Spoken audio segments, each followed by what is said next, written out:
When he says, "Do you want to come over?" and the girls are looking alone. Verse, "Come over."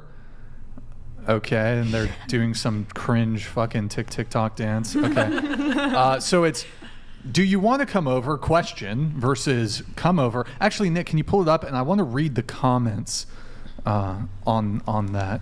Should I pull the comments up? Yeah, just go out of full screen. And there's some comments on there that I just want to read, maybe the top few. Put us on the other side and make it bigger. I can't read. Okay. I don't understand. Make it a little bigger. Scroll up. "I don't understand why I always end up dating assholes. So this is why there's so much confusion." Okay, guys taking notes be like, "Okay, have no manners, got it." Plot twist, "Unless he's physically not attractive enough, then he's creepy by not asking." "Them in 10 years, why is there no good men?" Take notes, guys. "They do not want a gentleman. Unfortunately, we want independence. Same women, give us instructions. Give women orders, not suggestions. Noted. I will not allow them free will to decide. They hate." Okay. And that's pretty much it. So, okay. Your guys' thoughts on the little TikTok, maybe not the comments so much, but the actual YouTube video. Do you prefer a guy, would you prefer a guy to say, what was the first one? Do you want to come over versus a guy just saying "come over"? Or does it not matter? It depends for me. How so? If it's a guy that I'm pursuing, as far as like dating, I would definitely prefer you to ask me. Mm-hmm. If it's somebody that I've been dealing with and I'm used to you and I'm comfortable with you, I'm kind of cool with the come over. Just because we already have that dynamic. But yeah, most of the time I would like you to be polite and ask. I don't think it's that deep. Like, I've never really thought too deep into that, but I get why they think that the come over is more appealing, because they want guys to be like, "I want you to come over." You know what I mean? I don't know. Mm-hmm. I don't get it though. For me, it really don't matter. I know for the video though, wise, it looks like they're it looks like they just want the more assertive guy. You know what I mean? Who says just come over. That's what it seems like to me. Okay.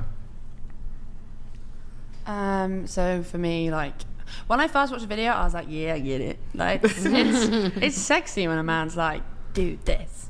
But then I read the comments and I was like, shit, actually, like, it's kind of fucked up. Like, no consent. And I'm like, shit, yeah, they didn't really ask my permission. But so it's a hard one, because it's like, I think the no consent ones are a bit of a stretch. No, like, that's a bit of a stretch. But the ones where it's like... But I get it, like, in the sense that I used the wrong one, but like I get where like they got where they were coming from. I was like, I would like that to be said to me, but then I also do realize what that's actually putting off, when that's not what my intention would have been to put off. I just want like a manly man, and in my head that's what a manly man would do, but maybe actually people do want gentlemen, so maybe asking is actually better. So now that the comments changed my complete perspective. This is super simple. It's like when you ask a woman, "Where do you want to go to dinner?" It's the worst. Never know. It's the worst fucking idea on planet Earth. You definitely have to tell them where you're going. Ever. What you do is you say, "Here's where we're going to dinner." That's the same thing as this. Come over. It means the same thing. Don't ask them what they fucking want.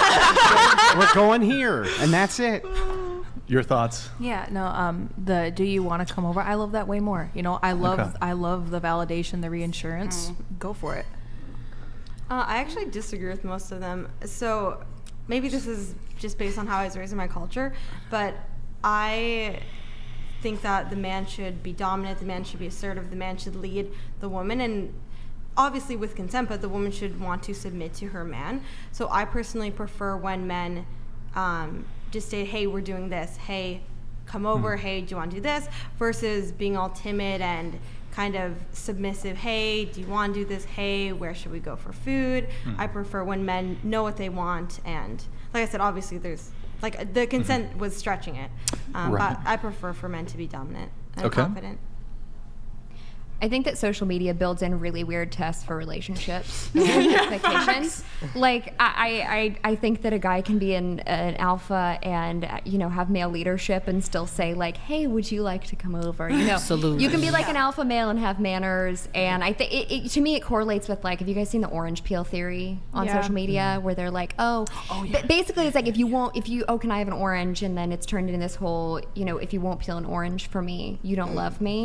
Oh, wow. No. So So And I think it's crazy. I mean, we're referring to social media, not we, but, you know, but people refer to social media as, again, societal norms, things that are good, things that we want. And to me, it's hard with how young these girls look. You know, I can never figure out how old people are anymore because nobody has an awkward stage, unfortunately. Where do they go? Like, yeah, like that hit me like a ton of bricks. I just caught the character, you know, wave. It builds character. It's good. I'm glad I'm 25. But, like, you know, it's just these young girls placing these, you know, expectations, and for them to be advocating for a domineering, and if they're not old enough or don't understand what actual male leadership looks like, it can be an actually very dangerous expectation. You know, I think that there's a middle ground between, you know, wanting your man to be a beta, wanting him to be your bestie, or wanting him to be like whatever. I think that's kind of a weird thing too that's on social media. But there's a middle ground between that and, like, you need to come over. And I think that most people would call that healthy. Yes. I don't believe that you know where you want to go to dinner any more than any of the rest of them do. There's another dinner. I never said I knew where I wanted to go to dinner. You never know. There's another trend about that where guys will just be like, oh, like, guess where we're going for dinner, and the girl will say something, and then he'll just be like, okay, that's where we're going. That's great. That's different to me than the comparison of, like, That's smart. you know, I guess it's also in context. These girls at this young age looking at, like, domineering behaviors between not. If someone was like, hey, do you want to go to, you know, I don't know, Chipotle, it gives an answer. I think most women would be like, cool, dinner, decided, amazing. Yeah, because then you have the whole menu to look through too. These girls only want people or men to say come over to only if they, like, really fucking like them. Right. Yeah, any other guy, they're Gotcha. putting them in trouble. It depends a lot on whether or not the woman is physically attracted to the man, and then if she is interested in them. Because if it's just some random guy that maybe she finds creepy, or maybe she finds ugly and says come over, she's going to be creeped out by it and not want anything to do with them. Absolutely. It's all about context, isn't it? They only want that if they want that. Step 1, be attractive. Step 2, don't be unattractive, basically.